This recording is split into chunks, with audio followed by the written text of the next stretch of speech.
Hello प्यारे बच्चों, क्या हाल चाल आप सभी के। डियर स्टूडेंट्स, नवदीप सर की फिजिक्स की क्लास में आप सभी का स्वागत है प्यारे बच्चों। तो देखिए प्यारे बच्चों, अपने कर रहे थे फिजिक्स का चैप्टर नंबर 16 इलेक्ट्रॉनिक्स इलेक्ट्रॉनिकी। आज अपने पार्ट नंबर 8 इसका करने जा रहे हैं।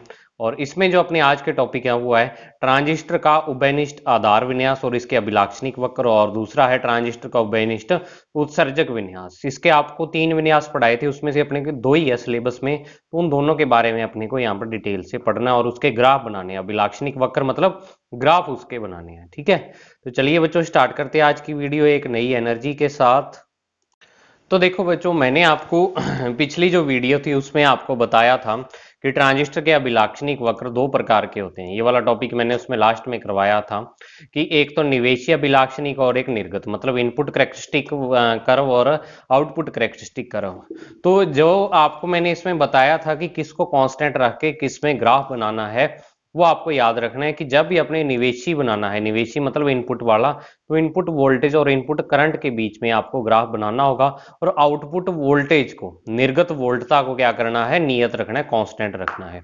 और निर्गत अभिलाक्षणिक में क्या करना है, इसमें आपको आउटपुट वोल्टेज और आउटपुट करंट के बीच में ग्राफ बनाना होगा, और आपको कांस्टेंट किसको रखना होगा, इनपुट करंट को यहां पर कांस्टेंट रखना होगा, ठीक है। तो अब यहां पर सबसे पहले जो आता है उभयनिष्ठ आधार विन्यास। अब जो ऊपर अपने पढ़ा है आउटपुट इनपुट वोल्टेज करंट, वो क्या चीज होती है वो सारी आपको इसमें पता लगेगी। समझ आई बात। तो इस विन्यास में देखो, उभयनिष्ठ आधार मतलब कि अब आधार कॉमन होगा। ट्रांजिस्टर की जो दो संधियां होती हैं, दो पार्ट बनते हैं, उसमें आधार क्या होगा, यानी बेस क्या होगा, कॉमन होगा उसमें। तो इस विन्यास में ट्रांजिस्टर का आधार टर्मिनल निवेश व निर्गम यानी आउटपुट में उभयनिष्ठ होता है, आधार वाला जो टर्मिनल होता है। और उत्सर्जक और आधार के मध्य निवेशी वोल्टता व संग्राहक तथा आधार के मध्य निर्गत वोल्टता कहा जाता है। यानी कि जो अपने इनपुट पर, अब ये देखो ट्रांजिस्टर का, ये अभी सर्किट बताऊंगा मैं आपको कि अगर मैं ओनली ट्रांजिस्टर की बात करूं तो यहां पर जो आप वोल्टेज लगाओगे, ठीक है, यहां पर जो वोल्टेज लगाओगे उस वोल्टेज को अपने इनपुट कहेंगे। और इस संधि पर, मतलब कि ये वाली जो सी बी संधि है, इस संधि पर जो अपने को वोल्टता मिलेगी उसको अपने, या वोल्टता अपने लगाते हैं उसको अपने क्या बोल देते हैं, निर्गत वोल्टता मतलब आउटपुट वोल्टेज। तो लेफ्ट हैंड साइड वाला इनपुट है और राइट हैंड साइड वाला क्या है, आउटपुट है आपके पास। समझ आई बात, अगर आप इस नोट्स को मेरी तरह देख रहे हो तो। बाकी लेफ्ट राइट आप अपने हिसाब से सेट कर सकते हो। तो आपको सबसे मेन चीज यहां पर याद रखनी है कि अतः इस विन्यास में आई ई निवेशी धारा, वीई बी निवेशी वोल्टता, आई सी निर्गत निर्गम धारा, और वी सी बी निवेशी वोल्टता नहीं, यहां पर आना था निर्गत वोल्टता, ठीक है। निर्गत वोल्टता या निर्गम वोल्टता यहां पर आएगा आउटपुट, तो यहां निर्गम कर लेना आप।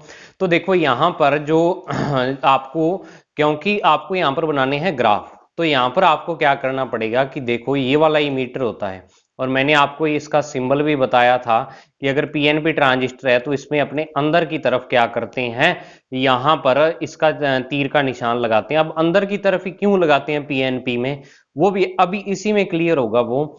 तो यहां पर जो ये वाली वोल्टता है इस साइड वीईबी, क्योंकि ये ई बी संधि है, तो वीईबी जो वोल्टता है उसको अपने क्या बोल देंगे, इनपुट वोल्टेज बोल देंगे।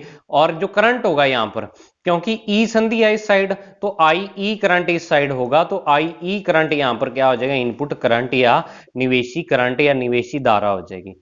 और आउटपुट में जो आपको आपकी संधि है वो यहां पर सी बी संधि है, तो सी बी संधि आउटपुट है, तो यहां पर वी सी बी जो वोल्टता होगी वो आउटपुट वोल्टेज हो जाएगी।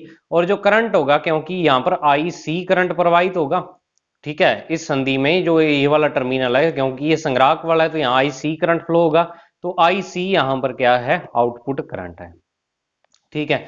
अब देखो सर्किट कैसे बनाते हैं अपने इसका, कि यहां पर सबसे पहले आप मेन चीज देख लो कि आपका ये ट्रांजिस्टर है, ठीक है, ट्रांजिस्टर है।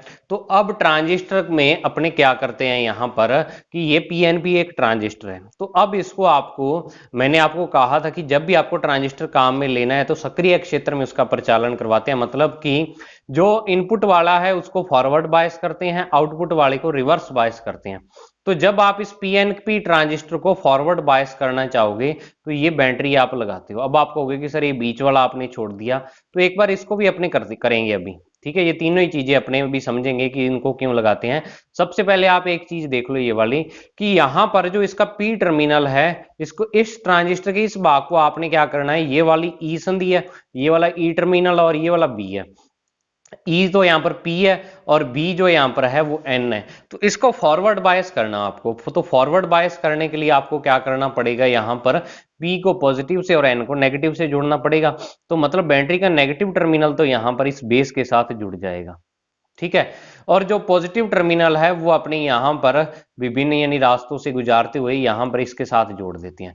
तो अब देखो, जो आपका ट्रांजिस्टर अगर पीएनपी है, तो इसमें जो पी टर्मिनल है, इसको जब पॉजिटिव से जोड़ा है तो धारा इसमें पॉजिटिव से निकलती है धारा, और इस पी टर्मिनल में ये धारा यहां पर क्या करेगी, प्रवेश करेगी। तो इस कारण अब आपको ट्रांजिस्टर मान लो ऐसे दे दें, कोई भी ट्रांजिस्टर दे दे इस प्रकार से, और आपको यहां पर क्या है, इमीटर में धारा प्रवेश करते हुए या बाहर निकालते हुए दे दें, तो अब आपको ये करना पड़ेगा यहां पर कि यहां पॉजिटिव होगा तभी धारा अंदर जा रही है, और यहां पर नेगेटिव होगा।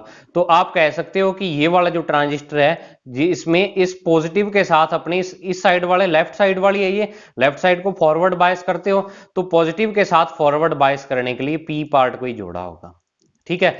और अगर यहां पर उल्टा हो, आपके पास तीर का निशान यहां पर ऐसे लगा हुआ हो, ठीक है, और अब क्या हो कि अब आपको यहां पर बैटरी लगानी है, तो बैटरी का यहां नेगेटिव टर्मिनल लगाओगे और पॉजिटिव यहां लगाओगे, क्योंकि नेगेटिव टर्मिनल में धारा क्या होती है, प्रवेश करती है।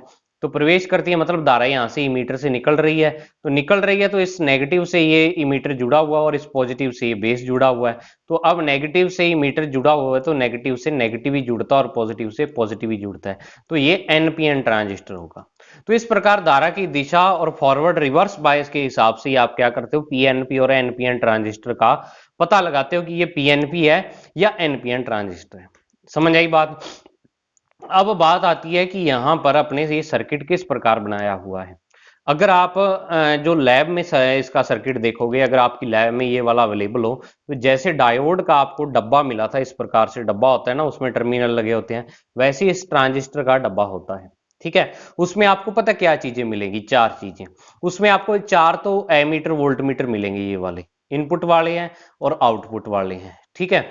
और दो विभव विभाजक मिलेंगे, और विभव विभाजक में वहां पर क्या लगा हुआ होगा, दो बटन लगे हुए होंगे, एक बटन इस साइड होगा और एक बटन इस साइड होगा, आउटपुट वाली साइड। और बाकी का सर्किट आपको वहां बना बनाया हुआ मिलेगा, ठीक है, उस पर ही, यानी कि आपको बस क्या है, उसमें तारें लगा के जोड़ना ही होगा, बाकी उस पर सारा परिपथ आप देख लेना बना हुआ होगा। तो ये लैब में अपने किस प्रकार यूज करते हैं उसके लिए है। तो अपने ट्रांजिस्टर के इस पार्ट को तो फॉरवर्ड बायस कर दिया, अब इसको रिवर्स बायस करना है, तो पी को अपने किससे जोड़ेंगे, बैटरी के नेगेटिव से, और एन को अपने किससे जोड़ेंगे, बैटरी के पॉजिटिव से। अब यहां पर आप इनपुट धारा और इनपुट करंट को नापने के लिए एक वोल्टमीटर और एक मिली एमीटर लगाते हो, ठीक है।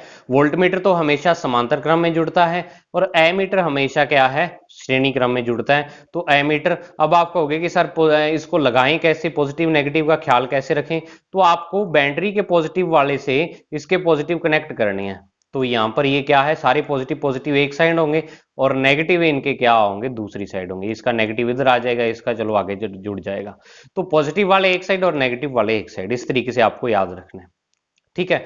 अब आउटपुट में आपको जो सर्किट बनाना है, आउटपुट में बिल्कुल सर्किट इसके जैसा ही, मतलब इसकी फोटो बना देनी है। अगर आपको आधा आधा इसको बांट दे तो इसकी फोटो ही आपको इधर बना देनी है। इधर भी मिली एमीटर लगा देना है, वोल्ट मीटर लगा देना है, एक बैटरी लगा देनी है, ठीक है।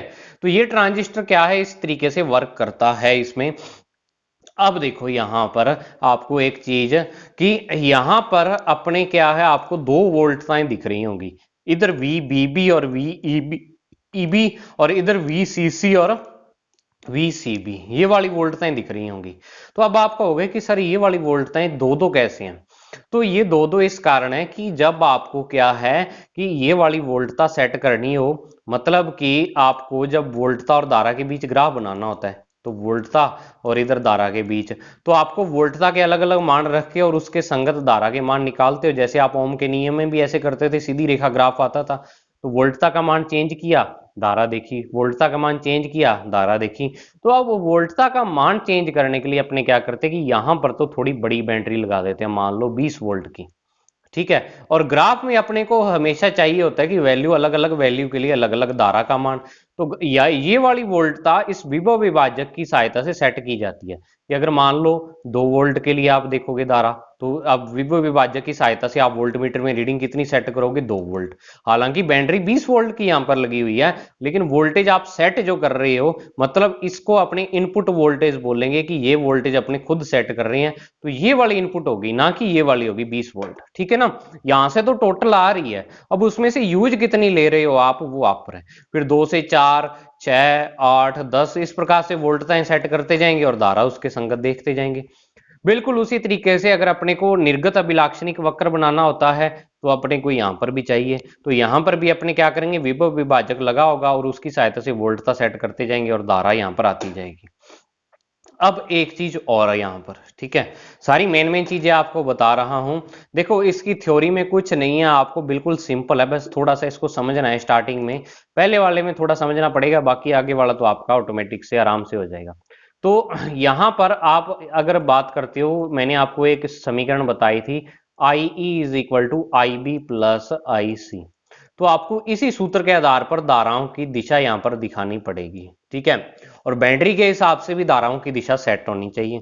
अब आई ई आपकी धारा वो आई बी और आई सी के योग के बराबर है, तो अब आप देखो आई ई धारा ये वाली आ रही है, और इधर में इसमें से कुछ धारा आई बी इधर जा रही है और कुछ आई सी इधर। तो मतलब कि अगर संधि किरचॉफ का संधि नियम लगाएं यहाँ पर कि संधि की तरफ आने वाली धाराओं को पॉजिटिव लेते हैं और दूसरी को नेगेटिव लेते हैं, तो यहाँ पर आई सी इधर चली गई और आई बी यहां पर चली गई। तो अब आप यहां पर अगर तीनों का जोड़ करोगे तो बराबर में 0 आ जाएगा। I B minus sorry I E minus I C minus I B, तो आई ई बराबर आई बी प्लस आई सी, ये संधि संधि हो जाएगी ट्रांजिस्टर की, ठीक है। तो यहां पर ये वाली समीकरण भी आपको ध्यान रखनी है। और इसमें आपको एक चीज और याद रखनी है, क्या कि जो ये आई ई और आई सी धाराएं होती हैं, ठीक है, इन धाराओं के मान हमेशा मिली एम्पियर में होते हैं। और जो आई बी धारा है, क्योंकि आपको पता है इसकी जो आई बी धारा है, ये बेस जो पार्ट है, आधार वाला भाग है ट्रांजिस्टर का, उसमें उपस्थित जो आवेश वाहक है, उसमें एक तो आवेश वाहकों की संख्या बहुत कम होती है और एक इसकी मोटाई भी बहुत कम होती है। तो इस कारण ये वाली धारा हमेशा म्यू एम्पियर में होगी, ठीक है। तो अपने को तो यहां पर आई ई और आई सी दो ही धारा, इनपुट और आउटपुट वाली धारा, आई बी का तो यहां पर कोई रोल नहीं है, तो इस कारण इसके लिए अपने मिली एमीटर लगाते हैं। अगर मान लो कि कहीं इनपुट या आउटपुट में ये आई बी धारा आ भी जाए, आगे आएगी भी, तो वहां पर आपको म्यू एमीटर लगाना पड़ेगा, ठीक है, क्योंकि आई बी को मापने के लिए किसका लगाना पड़ेगा, इसका यूज करना पड़ेगा, म्यू एमीटर का बच्चों यूज आपको करना पड़ेगा। तो आपको इस ऊपर वाली लाइन में देखना है, जो जो धाराएं होंगी वो इनपुट और आउटपुट धाराएं होंगी। अब आपको क्या करना है, देखो चित्रानुसार वी बी बी बैटरी से ई बी संधि को अगर बायसित और वी सी सी बैटरी से सी बी संधि को पश्च बायसित यानी रिवर्स बायस किया जाता है। दोनों तरफ आरोपित वोल्टता को परिवर्तित करने हेतु विभव विभाजक की व्यवस्था की जाती है। और वी ई बी और वी सी बी वोल्टता के मापन हेतु वोल्टमीटर व आई ई व आई सी हेतु मिली एमीटर लगाए जाते हैं। वह निम्न प्रक्रिया से निर्गत और निवेशी अभिलाक्षणिक वक्र प्राप्त किए जाते हैं। तो सबसे पहले निवेशी अभिलाक्षणिक वक्र यानी इनपुट वाला। तो इनपुट वाला जब भी आपको ग्राफ बनाना होगा, तो अब आप देखो कि इनपुट वोल्टता और इनपुट धारा के बीच ग्राफ बनेगा। तो ये वाला ग्राफ यहां पर किस किस के बीच बनेगा, यहां पर इनपुट धारा तो है आई ई और इनपुट वोल्टता आपके पास वी ई बी। तो आपको इन दोनों के बीच में ग्राफ बनाना है और आपको कांस्टेंट किसको रखना है, वीसीबी को, आउटपुट वोल्टेज को क्या करना होगा, कांस्टेंट रखना होगा। अब आपको होगा कि सर इसको कांस्टेंट रख के इसके बीच ग्राफ कैसे, कि अब देखो आपको सबसे पहले यहां पर आपको क्या करना होगा, मैं सर्किट से बता देता हूं फिर अपने पढ़ते हैं आगे, कि यहां पर इस वीसीबी का मान लो 20 वोल्ट है, ठीक है, 20 वोल्ट है। नीचे यहां पर कितना दिया हुआ है, 5 10 0, तो मान लो यहां पर जो इसका मान है वो 20 वोल्ट है, ठीक है। और यहां से अपनी एक बार यहां पर 0 वोल्ट कराना है, 0 वोल्ट वोल्टेज ले रहे हैं, मतलब वीसीबी का मान 0 रख रहे हैं। तो आपको क्या करना है, वीसीबी में इधर वाले विभव विभाजक यानी बटन की सहायता से इसमें 0 क्या कर देना है, सेट कर देना है, ठीक है, 0 पर सुई सेट करनी है। और फिर आपको इस साइड वाला बटन घुमाना है, इस साइड वाला बटन घुमा के आपको वोल्ट मीटर में तो वोल्टता सेट करनी है और उसके संगत धारा नोट करनी है। मान लो वोल्ट मीटर में आपने 1 वोल्ट सेट किया, धारा आपकी 2 म्यू एम्पियर आई या 2 मिली एम्पियर आई। फिर आपने विभव विभाजक का बटन घुमाया, यहाँ पर 2 वोल्ट सेट किया और आपने देखा कि यहाँ पर 5 वोल्ट आ गए। फिर आपने विभव विभाजक की सहायता से बटन सेट किया, यहाँ पर 3 वोल्ट सेट किया और यहाँ पर मान लो वो 7 आ गई। ठीक है, ये अपनी तरफ से वैसी वैल्यू बता रहा हूं आपको एग्जाम्पल के लिए। फिर बटन घुमाया तो आपके पास कोई ना कोई वैल्यू आ जाएगी। ठीक है, तो अब इस प्रकार से 0 वोल्ट पर अपने कई ग्राफ आ गए, लेकिन आपको यहां पर एक ही ग्राफ खींचना है बस। ठीक है ना, आपको यहां पर क्या करना है, जैसे मान लो ये 0 वोल्ट पर है तो एक मिनट, सॉरी, कई आपने वैल्यूज ले ली। अब आप देखो कि इसको ग्राफ में कैसे दिखाओगे कि वी सी भी आपने 0 वोल्ट रखा, अब उसके रिस्पेक्ट धारा वोल्टता आपने सेट की, उसके संगत धारा देख ली, फिर वोल्टता सेट की, इस ग्राफ के लिए धारा देख ली, फिर वोल्टता सेट की, इस ग्राफ के लिए धारा देख ली। मान लो 3-4 रीडिंग आ गई तो आपका एक ग्राफ ये बन जाएगा।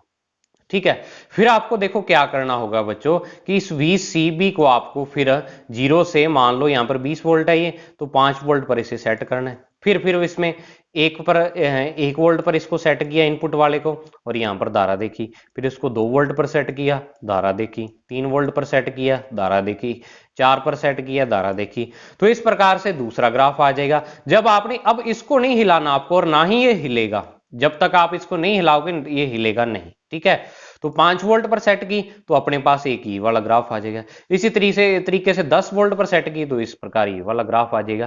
तो इस प्रकार आपको 3-4 ग्राफ बनाने होंगे, तो काफी रीडिंग इसमें लेनी पड़ती है। ठीक है ना, तो अब आपको वैसे यहां पर इस थ्योरी लिखनी है जो मैंने आपको अभी बोल के बताई है। तो और कुछ नहीं है इसमें, बस यहाँ पर आपको ग्राफ कैसे बनाएं इसको बस वही बताना है। और इस टॉपिक को बुक से पढ़ के कंफ्यूज मत होना, क्योंकि मैंने बुक से बहुत ही ज्यादा इजी यहाँ पर लिखा हुआ, और आपको ऐसे लिखोगे तो कोई आपके नंबर नहीं काटेगा। इसमें VCB को स्थिर मानते हुए वोल्टता EV, EB और IE के मान में परिवर्तन का मापन किया जाता है।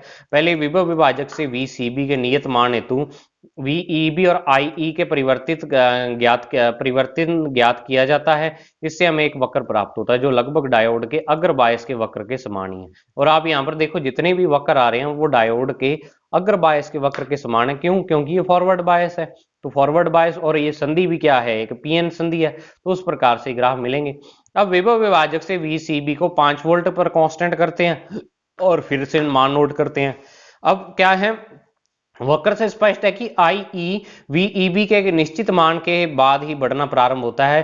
VEB के इस मान को देहली वोल्टता कहते हैं कि VEB का एक फिक्स वैल्यू है। मतलब यहाँ पर जो अपने ग्राफ बनाए तो अगर ये वाले अपने पॉइंट ले लें तो इन पॉइंट के बाद ही, यहाँ पर ये पॉइंट हो गया, यहाँ पर ये पॉइंट हो गया, यहाँ पर ये पॉइंट, तो इन पॉइंटों के बाद ही एकदम से ग्राफ ऊपर जाना स्टार्ट कर देती है। ठीक है, तो इस वोल्टता के इस मान को अपने क्या बोल देते हैं, देहली वोल्टता बोल देते हैं, और इसका मान 0.1 से 0.5 वोल्ट के मध्य होता है। ठीक है, अब बात आती है इसमें गतिक निवेशी प्रतिरोध।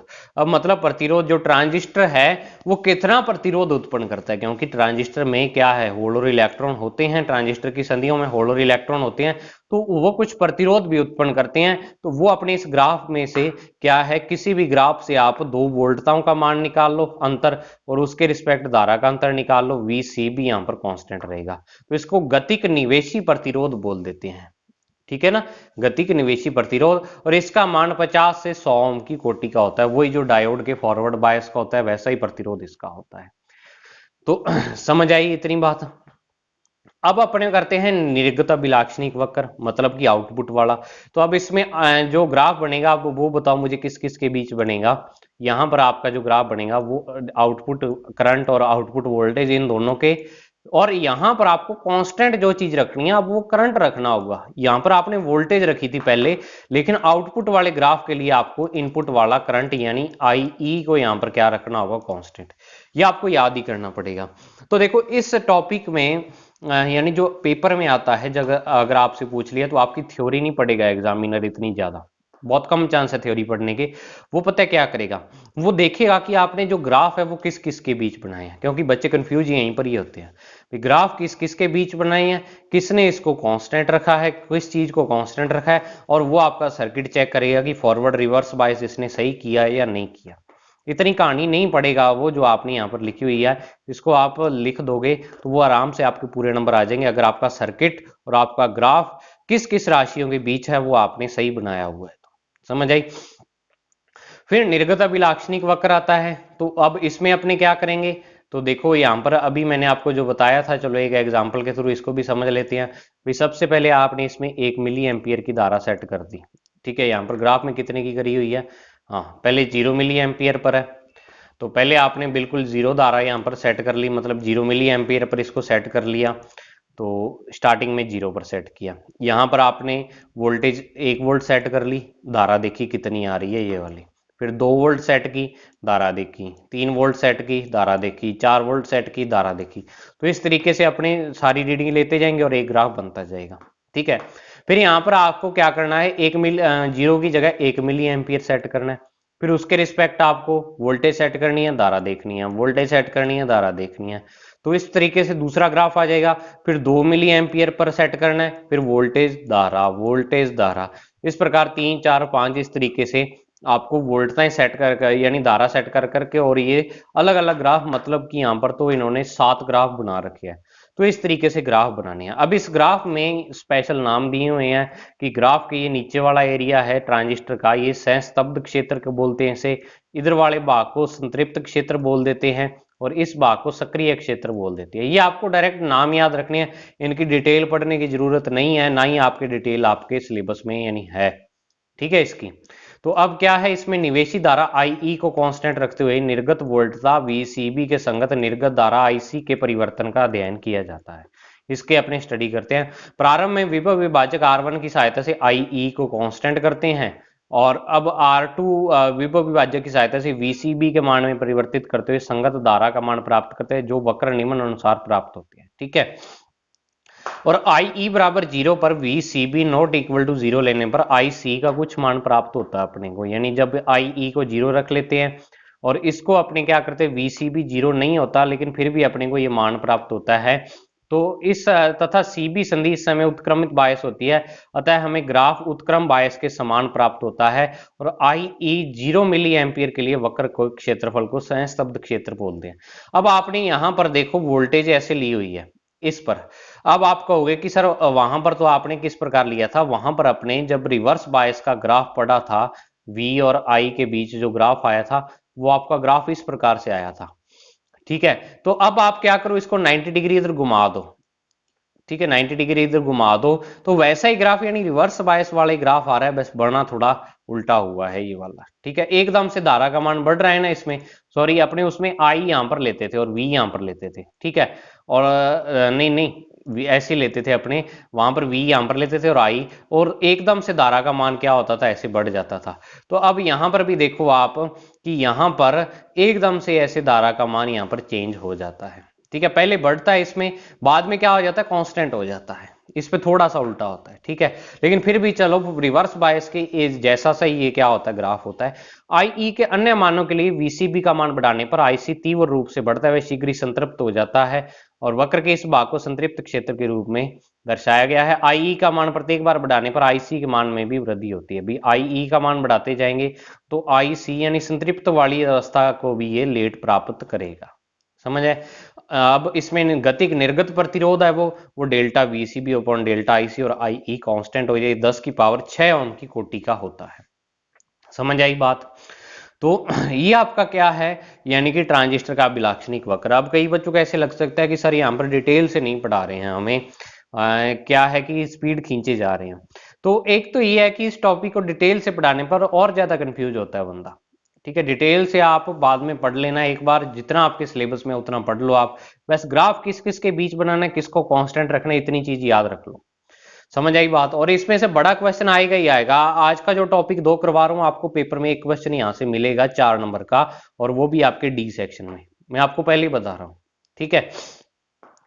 अब उभयनिष्ठ आधार विन्यास में धारा लाभ और धारा प्रवर्धन गुणांक, अब ये क्या होता है कि उभयनिष्ठ आधार विन्यास में निर्गत धारा यानी संग्राहक आधार धारा और निवेशी धारा यानी उत्सर्जक आधार धारा आई ई और आई सी के अनुपात को स्थैतिक धारा लाभ या धारा प्रवर्धन गुणांक कहते हैं। इसे अल्फा से प्रदर्शित करते हैं जब वीसीबी कांस्टेंट हो। तो अब अपने यहाँ पर क्या है, अपने पास अल्फा आता है। और अल्फा क्या होता है कि जो निर्गत धारा अपॉन में निवेशी धारा यानी आई सी अपॉन आई ई, किसमें, जब आपका जो ये वाली ट्रांजिस्टर है उसका उबेनिष्ठ आधार विन्यास हो।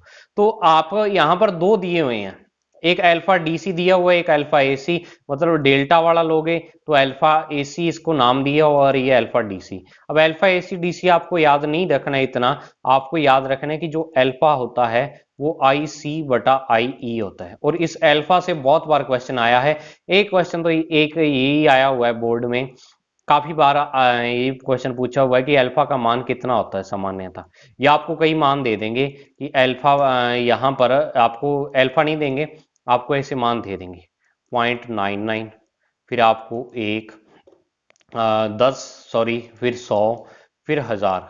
तो आपको कहेंगे कि निम्न में से अल्फा का मान हो सकता है, अल्फा का मान कितना हो सकता है। तो अल्फा का मान लगभग 1 के करीब होता है, मतलब 1 से कम होता है, 1 के बराबर नहीं हो सकता। अब कारण देखो इसका क्या है, क्योंकि आपको पता है आई ई और आई सी दोनों ही मिली एम्पियर में होते हैं, और जो आई ई होता है वो आई सी और आई बी के योग के बराबर होता है। अब इसमें क्या होता है कि जो आई बी धारा है इसका मान बहुत कम होता है, तो आई ई लगभग आई सी के बराबर होता है, लेकिन आई ई होगा तो बड़ा ही, क्योंकि ये इन दोनों के योग के बराबर आ रहा है। तो यहां पर जो अल्फा अल्फा का मान है वो आपके पास 0.90 से 0.99 के बीच में होता है, ये आपको याद रखना है। समझ आई बात। तो अल्फा और आगे बीटा आएगा, इन दोनों को आपको स्पेशली याद रखना है। फिर आता है उभयनिष्ठ उत्सर्जक विन्यास। तो उभयनिष्ठ उत्सर्जक विन्यास में अब अपने क्या करेंगे कि जो उत्सर्जक वाला टर्मिनल है उसको कॉमन कर देंगे। तो इस विन्यास में अब इसको थोड़ा खिंचवाऊंगा मैं, कि इस विन्यास में ट्रांजिस्टर का उत्सर्जक टर्मिनल इनपुट और निर्गम इनपुट और आउटपुट में उभयनिष्ठ होता है। आधार व उत्सर्जक के मध्य निवेशी वोल्टता इनपुट और संग्राहक और उत्सर्जक के मध्य को निर्गत वोल्टता कहते हैं। अतः इस विन्यास में आई बी निवेशी धारा, वी बी निवेशी वोल्टता, आई सी निर्गम धारा और वी निर्गम वोल्टता होती है। अब आपको जो सर्किट बनाना है, ट्रांजिस्टर को घुमा देना है, यहाँ पर जो उत्सर्जक है वो आपको क्या करना है, कांस्टेंट रखना है। और वो आप ट्रांजिस्टर कौन सा ले रहे हो, पीएनपी ले रहे हो या एनपीएन ले रहे हो, वो आप पर डिपेंड है। दोनों में थोड़ा सा चेंज आएगा कि बैटरियां चेंज हो जाएंगी, अगर एनपीएन लोगे तो बैटरियों की स्थिति क्या हो जाएगी, चेंज हो जाएगी।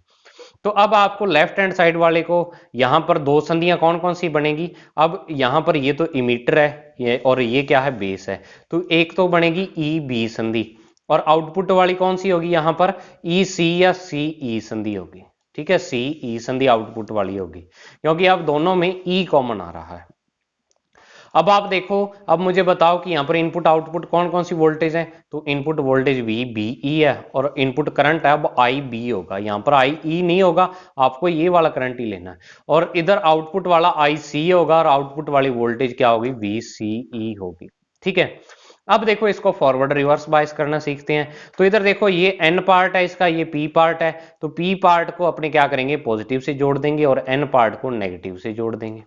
समझ आई, ये तो क्या होगी, फॉरवर्ड बायस। अब रिवर्स बायस में दिक्कत आती है कि सर रिवर्स बायस में ये दोनों ही पी हैं, क्योंकि आपको रिवर्स बायस इन दोनों टर्मिनलों के मध्य क्या करना पड़ेगा, बैटरी लगानी पड़ेगी।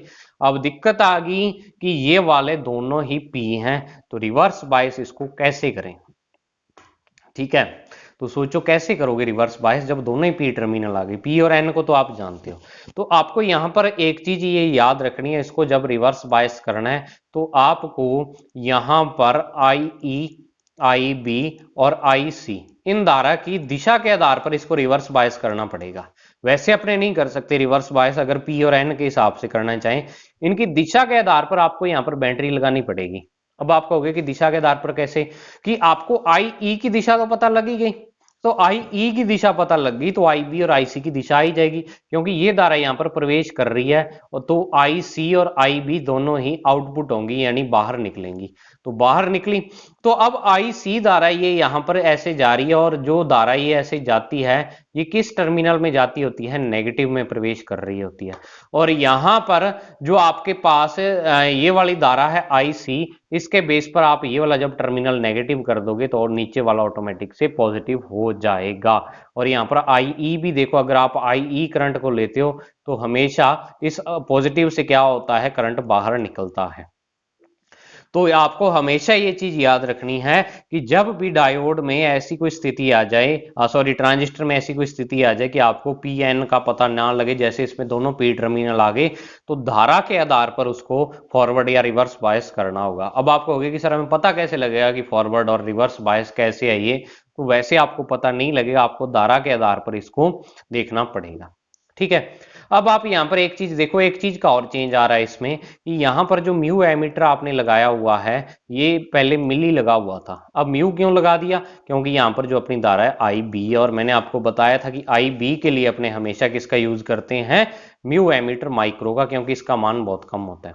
तो निवेशी संधि ईबी में निवेशी धारा आईबी अत्यंत कम यानी म्यू एम्पेयर की कोटि का होता है, तो इसके मापने तो माइक्रो एमीटर का प्रयोग करते हैं।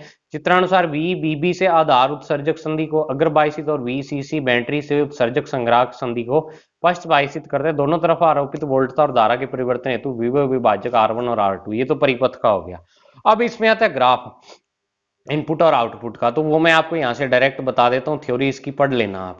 तो सबसे पहले जो आपको इनपुट वाला ग्राफ बनाना है, निवेशी बनाना है, ठीक है। तो इनपुट वाला ग्राफ किस किस के बीच में बनेगा? आई बी और वी बी ई के बीच में बनेगा, और कांस्टेंट आपको इसको रखना होगा, कांस्टेंट। ये क्या होगा? यहाँ पर कांस्टेंट रखेंगे तो क्या होगा? सबसे पहले 0 वोल्ट पर इसे रखेंगे, इसमें वोल्टता 1 वोल्ट सेट करेंगे, धारा देखेंगे, 2 वोल्ट सेट करेंगे, धारा देखेंगे, 3 वोल्ट सेट करेंगे, धारा देखेंगे। तो एक ग्राफ बन जाएगा। फिर इसको चेंज कर दो, 5 वोल्ट पर सेट कर दो, फिर इसमें 1 वोल्ट सेट करो, धारा देखो, 2 वोल्ट सेट करो, धारा देखो। तो इस तरीके से इसमें फिर 10 वोल्ट सेट कर देंगे। इस तरीके से इसकी वोल्टता को सेट कर करके, और यहाँ वोल्टता और धारा के बीच आपको ग्राफ बनाने हैं। और आउटपुट वाला ग्राफ आपको किसके बीच बनाना होगा? अब आउटपुट वाला आउटपुट करंट और आउटपुट वोल्टेज यानी आई सी और वी सी के बीच बनेगा। अब आपको कांस्टेंट किसको रखना होगा? यहाँ पर आई बी को कांस्टेंट रखना होगा। तो आपको पहले इसको मान लो 1 म्यू एम्पियर पर आपने सेट किया, इसमें इसको सेट करके रख दिया। फिर आपने यहाँ पर 1 वोल्ट सेट की, धारा देखी, 2 वोल्ट सेट की, धारा देखी, 3 वोल्ट सेट किया, धारा देखी, 4 वोल्ट सेट किया, धारा देखी। एक ग्राफ आ गया आपके पास, मान लो ऐसे आ गया, ठीक है। फिर आपने इसको दो पर सेट कर दिया। फिर यहाँ पर आपने एक देखा, एक रखा, धारा देखी, 2 पर सेट किया, धारा देखी। फिर आपका ग्राफ मान लो ऐसे आ गया। फिर आपने इसको 3 पर सेट किया, ऐसे आ गया। तो इस प्रकार से आपको कई सारे ग्राफ बनाने हैं, ठीक है। और इसमें भी गतिक निवेशी प्रतिरोध जो होगा और V B E upon I B होगा, और आपका जो पीछे वाला जो प्रतिरोध है आर आई ई था वहां पर, सॉरी ये वाला आर आई ई है। अब इसका मान क्या होता है? आर आई बी, जो कि आर आई बी यहां पर है कि जब आपका जो ट्रांजिस्टर है वो बेनिष्ठ आधार विन्यास में काम कर रहा था तो उससे बड़ा होता है। अब बड़ा क्यों होता है? क्योंकि यहाँ पर जो नीचे भाग हो रहा है वो आई बी से हो रहा है, और इस आई बी धारा का मान म्यू एम्पियर की कोटि का होता है, और ये जब 10 की पावर -6 ऊपर जाएगी तो वो 10 की पावर +6 हो जाएगी। तो इस कारण इसका मान क्या होता है? बड़ा होता है। तो वो अपने क्या करते हैं? इसको यूज करते हैं। तो ये वाला इसमें ग्राफ बनता है, ठीक है। तो अब यहाँ पर ये वाली थ्योरी जो मैंने अभी आपको बताई थी वो वाली बताई है। आपको जो इसकी वैल्यूज वगैरह हैं और या ये ग्राफ ऐसे क्यों आए हैं वो आपको वैसे ऐसे ही याद करने पड़ेंगे। मैं इसमें कुछ नहीं कर सकता, ना ही अपने कर सकते हैं कुछ। वैसे आप इसको एक्सपेरिमेंटली बना के देख सकते हो। तो ये एक्सपेरिमेंटल रिजल्ट है, तो आपको ये याद ही रखने पड़ेंगे। और इस प्रकार निर्गत भी अपने करेंगे तो निर्गत वाले में भी क्या हो जाएगा? यहाँ पर अपने पास ये वाला प्रतिरोध आ जाएगा, ठीक है।